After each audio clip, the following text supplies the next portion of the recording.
तो दोस्तों IDFC first bank ने अनाउंस किया है, अपनी सेबी में फाइलिंग्स डाली है कि वहां पर लगभग 600 करोड़ के आसपास का फ्रॉड की इंडिकेशन उनको मिली है और वो इन्वेस्टिगेशन शुरू कर दी है।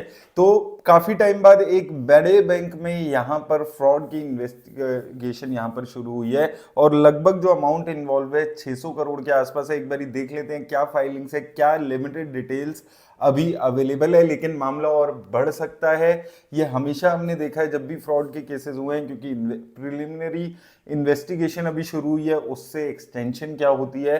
और सबसे बड़ी बात की जो गुडविल है एक बैंक की, वो सबसे ज्यादा इससे इंपैक्ट होती है। तो आईडीएफसी बैंक पे अगर हम फर्स्ट बैंक पे अगर हम बात करते हैं तो यहां पर इन्होंने कल ये फाइलिंग यहां पर दी है, जिसमें उन्होंने बात की है कि हुआ क्या है कि Haryana government, department of Haryana government ने अपने बैंक अकाउंट की क्लोजर और ट्रांसफर ऑफ फंड्स के लिए यहां पर रिक्वेस्ट की थी।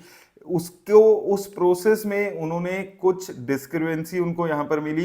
किस टाइप की डिस्क्रिपेंसी मिली कि जो बैंक अकाउंट के अमाउंट जो उनके बैलेंसेस आ रहे थे उसमें डिफरेंसेस था, जिसमें हरियाणा गवर्नमेंट की अकाउंट और बैलेंसेस और बैलेंस एज पर बैंक, उसमें एक मेजर डिफरेंसेस यहां पर इनको नजर आए, जिसमें उन्होंने इंटरनल रिव्यू कंडक्ट किया और गवर्नमेंट लिंक अकाउंट्स, जितने भी गवर्नमेंट के लिंक्ड अकाउंट थे हरियाणा गवर्नमेंट के, उसको चेक किया, जो पर्टिकुलरली इनके चंडीगढ़ ब्रांच में जो कि मेंटेन हो रही थी। अब ये कह रहे हैं कि ये जो दिक्कत मिली है ये हरियाणा गवर्नमेंट के जो चंडीगढ़ ब्रांच में इनके अकाउंट थे उसमें ही मिली है। ये चंडीगढ़ ब्रांच के और कस्टमर पे एक्सटेंड नहीं हो रही है ये दिक्कत। और अभी जो अमाउंट अंडर रिकंसिलेशन है वो 600 करोड़ रुपए के आसपास का है, यानी कि एक अकाउंट से 600 करोड़ रुपए गायब हो जाते हैं और बैंक को खबर भी नहीं लगती है।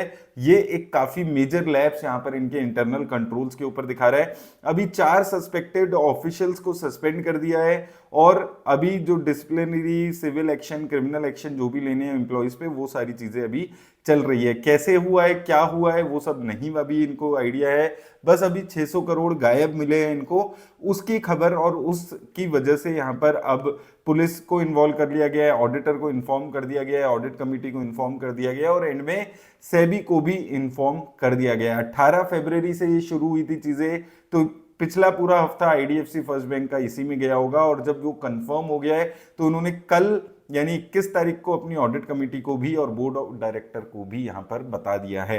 तो 600 करोड़ का स्कैम यहां पर निकल कर आ रहा है। और बैंक की अगर हम शेयर पे बात करें तो अभी लगभग all time high, 52 week high के आसपास चल रहा है। ऑल टाइम हाई शायद इसका 100 रुपए के आसपास रहा है, तो ऑल टाइम हाई लगभग 100 रुपए के आसपास है, 52 वीक हाई के आसपास चल रहा है। 600 करोड़ यानी कि बैंक के लगभग पिछले 6 महीने के जो प्रॉफिट्स हैं, जो कि लगभग 700-800 करोड़ के आसपास हैं, वो जाते हुए नजर आए हैं। टोटल 1500 करोड़ के पूरे साल के प्रॉफिट्स थे, जिसमें से 600 करोड़ रुपए का स्कैम यहां पर निकल कर आते हुए नजर आए। तो कल शेयर के लिए काफी नेगेटिव चीज हो सकती है। अब होता क्या है, देखिए 2-3 चीजें। एक तो शेयर अपने ऑलरेडी 52 वीक हाई पे चल रहा है, ओवर प्राइस शेयर रहा है हमेशा से आईडीएफसी फर्स्ट बैंक का। उसके ऊपर ये स्कैम होना, देखिए पंजाब नेशनल बैंक में जब स्कैम हुआ था तो उसके उस टाइम पे जो उसका प्राइस चल रहा था उस पे अभी तक भी नहीं पहुंच पाया है पंजाब नेशनल बैंक। तो होता यही है कि जब भी किसी बैंक में ऐसे फ्रॉड होते हैं, स्कैम होता है, और ये छोटा मोटा स्कैम नहीं है, 600 करोड़ का तो ये खुद ही बता रहे हैं, तब उस बैंक के इंटरनल कंट्रोल्स पे क्वेश्चन उठता है, उनकी कितनी रोबस्ट है उनके कंट्रोल्स। और प्राइवेट बैंक्स में तो माना जाता है कि बहुत ज्यादा स्ट्रांग होते हैं कंट्रोल्स, वो यहां पर मिसिंग दिखते हैं। और इन चीजों में 3-4 सवाल उठते हैं कि देखिए होता क्या है, जब हम एज एन ऑडिटर भी हम चीजें चेक करते हैं तो हर साल कोई भी बैंक, कोई भी कंपनी होती है, वो क्वार्टरली अपनी जो बुक्स है उसको रिकंसाइल करती है बैंक अकाउंट के साथ। ये एक नॉर्मल प्रोसीजर है, कोई भी कंपनी जो अपनी बुक्स मेंटेन करती है। कोई कंपनी मंथली अपनी बुक्स को रिकंसाइल करती है, बैंक स्टेटमेंट निकाली जाती है और बैंक स्टेटमेंट से अपनी स्टेटमेंट को मिलाया जाता है। ये हर मंथ होने वाला काम है।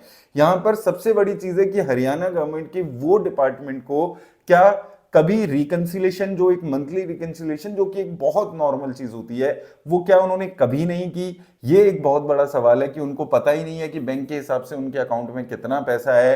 क्या वो मंथली, क्वार्टरली, साल में जो रिकंसिलेशन होती हैं वो नहीं हुई? ये एक बहुत बड़ा सवाल ये हरियाणा गवर्नमेंट के डिपार्टमेंट पर भी उठता है।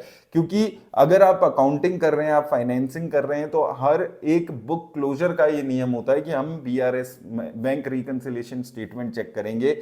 यहां पर ऑडिटर्स पे भी क्वेश्चन उठना चाहिए, दोनों ही तरफ से, बैंक के तरफ से भी, क्योंकि बैंक की भी एक ये ड्यूटी होती है कि वो अपने कस्टमर्स के अकाउंट्स को ईयरली, एटलीस्ट ईयरली रिकंसाइल किया जाए, एटलीस्ट जो टॉप अकाउंट्स होते हैं उसको रिकंसाइल किया जाता है। ये एक बहुत ही नॉर्मल अकाउंटिंग प्रोसीजर है। और यहां पर क्या हो रहा है कि गवर्नमेंट के हिसाब से जो बैंक अकाउंट में पैसा होना चाहिए और बैंक के हिसाब से जो पैसा है वो ही मैच नहीं कर रहा है। ये बहुत ही बेसिक बीआरएस का हमारा स्टेप होता है। चाहे हम बैंक के एंड से बात करें, वहां पर भी एक क्वार्टरली बीआरएस होती है जिसमें बैलेंस कंफर्मेशन मंगाया जाता है, मेल्स किए जाते हैं कि भाई आपका ये बैलेंस है।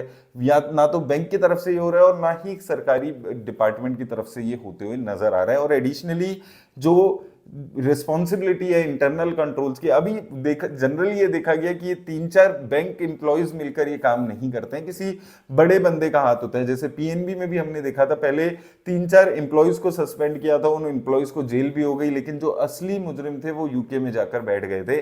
और ये चीज हमेशा देखी गई है क्योंकि 3-4 एम्प्लॉयज मिलकर जनरली ये 500-600 करोड़ का वो जो ये स्कैम है वो नहीं करते हैं। लेट्स सी अभी क्या निकल कर आता है। अभी बहुत ज्यादा यहाँ पर वॉलेटिलिटी इस कंपनी के शेयर में रहने वाली है। कल क्या होता है हम लोग शाम को डिस्कस जरूर करेंगे। क्या और कोई डेवलपमेंट आती है, वो सारी चीजें यहाँ पर देखनी इंपॉर्टेंट हो जाएगी। मेरी तरफ से बस इतना ही। धन्यवाद।